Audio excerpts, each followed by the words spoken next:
I have here a sample circuit and we're going to solve this using mesh analysis. So the direction is find the current of each current or find the current of at each resistor. Okay, so I am employing mesh analysis, but I need to assign the direction for the current. By the way, I have 12 volt supply, 2 ohm resistor here, 8 ohms and 15 ohms. So I1, I2, I3. Again guys, assumption ko lang to. And then, lagyan ko ng loop current, IA, and loop current, IB. Okay? So, KVL muna tayo at loop IA. KVL at loop IA, I am taking clockwise direction. So, that's negative IA, 2 plus 8, plus current effect kay 8 ohms, which is due to IB, so plus 8 IB. And then, lumabas ako sa positive side ng battery, so plus 12 equal to 0. So, this is negative 10 IA plus 8 IB equals negative 12. Equation number 1. Next, KVL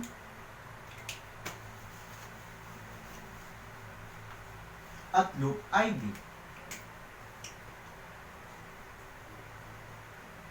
Again, I am taking clockwise direction. So, that is equal to negative IB kasi kapareha siya ng ikot ng clockwise. 8 plus 15. And then, kay 8 ohms, may current effect due to IA. So, plus 8 IA equal to 0. So, we have 8 IA minus 23 IB equal to 0. Equation number 2. I already have now 2 equations and I have my 2 unknowns, IA and IB. I could just utilize my calculator. So that's mode 5 equation. Option 1, 2 equations, 2 unknown. So that's negative 10, 8, negative 12, 8, negative 23, 0. So IA is equal to 138 over 83 amperes.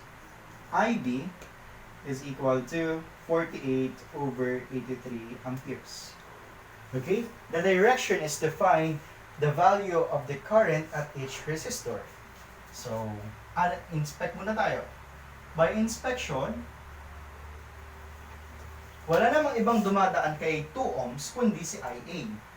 At same ng direction si I1 tsaka si IA, kaya I1 is equal to positive IA. What's the value of IA? 138.83 138 over 83 amperes. At the same time, kung i-inspect ko si 15 ohms, ang nadaan dyan ay si I3. At walang iba ding dumadaan kay 15 ohms, kundi si loop current IB. So, should I say, dahil same ng direction si IB tsaka si I3, I3 is equal to positive IB, which is equal to 48 over 83 amperes. Easy. And then in order to find I2, I need to do KCL here or here. Maalin lang po. So, ako dito na lang ako. So, putulin ko muna yan. KCL, di ba ito si node A? Papaganito yung paling or direction ni IA. Papagarni naman ang paling ni IB. At ara naman si I2. So, kung i-analyze ko, kitang-kita kung si IA ay papasok or patusok doon kay node A. So, KCL at A, should I say that IA is a current entering and I2 is a current leaving? And si IB nakatalikod kay node A, kaya leaving din siya. So, in order to get I2, that is just simply the difference between IA and IB. So, that is equal to 138 over 83 minus 48 over 83. At mahina po akong mag-mental.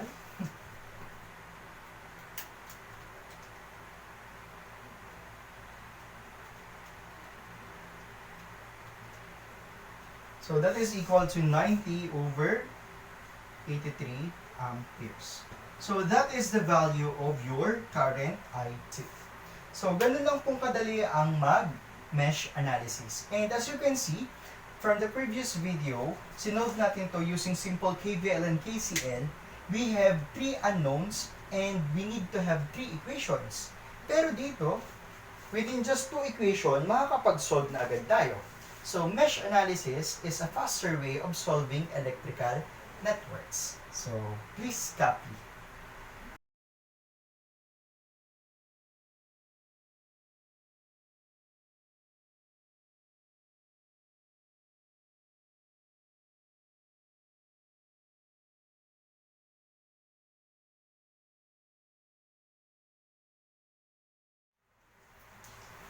So hello guys, I have here another example of a circuit and let us solve this using mesh analysis.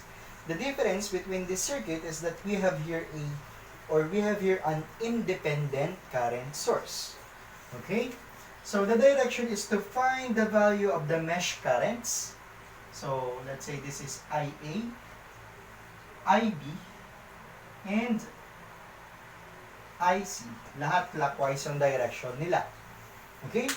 Pag mayroon kang independent current source, mag-i-inspect ka muna. So, by inspection,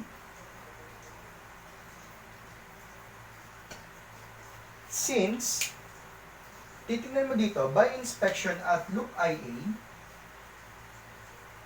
same ng direction, si IA, tsaka si 15 amperes, di ba? So, pwede ko agad sabihin, IA is equal to 15 amperes. Ganun lang pong kabilis. Kung nagkataon na magkasalubong sila or against or opposite ng direction nila, then it will be negative.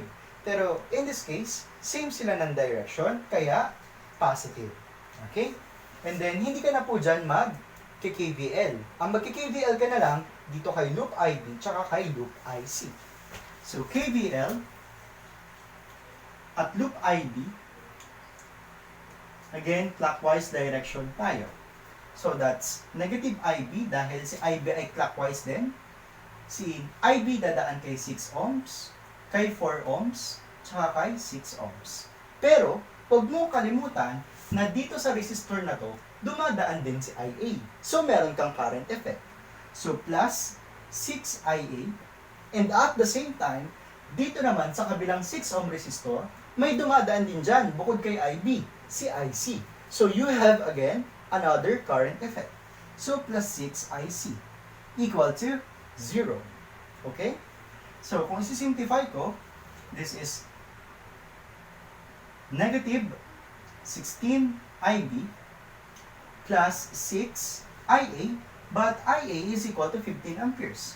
So 6 times 15 plus 6 IC equals 0. So negative 16 IB plus 6 IC equals negative 90. Equation number 1. Next, KVL at loop IB. Again, I'm taking clockwise direction.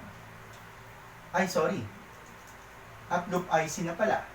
So that's negative IC, and then kita kong ang dinadaanan ni IC ay si 6 ohm tsaka si 6 ohm. So 6 plus 6. And then pag tinignan ko dito si 6 ohm resistor, dumadaan si loop current IB. So plus 6 IB equal to 0. So I have 6 IB minus 12 IC equals 0. Equation number 2. So I have now 2 equations, 2 unknowns, so I can now easily solve that problem.